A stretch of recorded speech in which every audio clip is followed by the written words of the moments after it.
नमस्कार मित्रांनो, सर्व रेशन कार्ड धारकांसाठी ही बातमी आहे. महाराष्ट्रामध्ये सर्व जिल्ह्यांना रेशन कार्डवर केरोसिन वाटप करण्याचे आदेश महाराष्ट्र शासनाने या ठिकाणी दिलेले आहे. तर रेशन कार्डवर तुम्हाला किती केरोसिन मिळणार या संदर्भातील सविस्तर माहिती या जी आर मध्ये देण्यात आलेली आहे. जी आर मध्ये सविस्तर माहिती काय देण्यात आली ते आपण या व्हिडिओमध्ये बघणार आहोत. त्याच अगोदर या चॅनलवर आपण नवीन असाल तर चॅनलला लाईक आणि सबस्क्राईब करायला विसरू नका. चला तर काय माहिती आहे महत्वपूर्ण ते आपण बघूया. केरोसिन वितरण करण्याबाबत महाराष्ट्र शासनाचा जी आर हा दिनांक 25 मार्च 2026 चा आहे. प्रस्तावनेमध्ये या ठिकाणी सांगण्यात आलेले आहे, महाराष्ट्र राज्यात गेल्या काही वर्षापासून पंतप्रधान उज्ज्वला योजना व इतर योजनाद्वारे एलपीजी गॅस कनेक्शन मोठ्या प्रमाणात वितरित करण्यात आले आहेत. त्यानुसार गॅस कनेक्शन असणाऱ्या कुटुंबात केरोसिन वितरण न करण्याबाबत मुंबई उच्च न्यायालयाच्या नागपूर खंडपीठाने जनहित याचिका क्रमांक 16/2004-14 कडूजी देवबा फंड केंद्र शासन मध्ये दिनांक 7/1/2016 रोजी आदेश दिले होते. त्यामुळे राज्यभरात केरोसिनचे अत्यंत मर्यादित स्वरूपात वितरण करण्यात येत होते. परंतु सध्या स्थितीत भू राजकीय परिस्थितीमुळे एलपीजीचा तुटवडा जाणवत असल्याने केंद्र शासनाने दिनांक 12/3/2026 रोजीच्या आदेशान्वये राज्यात 3744 किलो लिटर एवढे नियंत्रण मंजूर केलेले आहे. त्या अनुषंगाने एलपीजीला पर्यायी इंधन म्हणून तात्पुरत्या स्वरूपात केरोसिन वितरण करण्याची बाब राज्य शासनाच्या विचाराधीन होती. त्या अनुषंगाने पुढील आदेश देण्यात येत आहेत.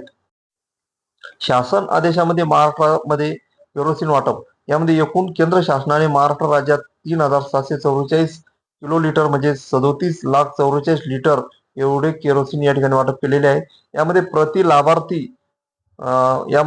लाभार्थी म्हणजे प्रति कुटुंब प्रति शिधापत्रिका धारक यांना 3 लिटर केरोसिन या ठिकाणी वाटप करण्यात येणार आहे.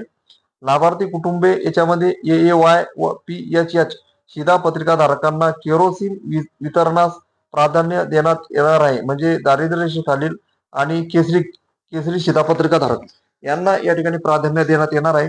त्यानंतर केरोसिन विक्रीस मिळत असलेल्या प्रतिसादाचा विचार करून केरोसिन उपलब्धतेनुसार श्वेतपत्रिका धारक यांना देखील केरोसिन मिळण्यास पात्र या ठिकाणी राहणार आहेत. ज्या कुटुंबाकडे शिधापत्रिका नाही असे कुटुंब देखील केरोसिन उपलब्धतेनुसार केरोसिन वितरणास पात्र राहतील. ग्रामपंचायत रहिवासी दाखला पुरावा ग्राह्य धरण्यात यावा. या ठिकाणी ग्रामपंचायत रहिवासी दाखला पुरावा म्हणून या ठिकाणी त्यांना द्यावा लागणार आहे.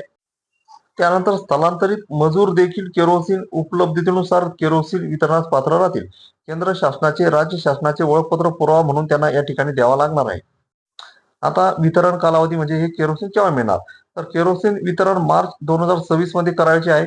वाटपाच्या दिनांकापासून 45 दिवसात संपूर्ण उचल पूर्ण करणे बंधनकारक आहे. न उचललेल्या केरोसिनचे पुढे हस्तांतरण केले जाणार नाही. म्हणजे तुम्हाला या 45 दिवसाच्या आत या ठिकाणी आपले वाट्यावर जेवढे केरोसिन आहे तेवढे या ठिकाणी तुम्हाला उचलून घ्यायचे आहे. हा वाटप जर तुम्ही नाही उचलला तर तो तुम्हाला परत या ठिकाणी मिळणार नाही. अशा प्रकारे मित्रांनो, तुम्हाला जर खरंच तुम्हाला आता केरोसिन घ्यायचे असेल तर तुम्ही तुमच्या संबंधित राशन दुकानाकडे या ठिकाणी संपर्क साधा आणि त्या संदर्भातली माहिती या ठिकाणी घ्या.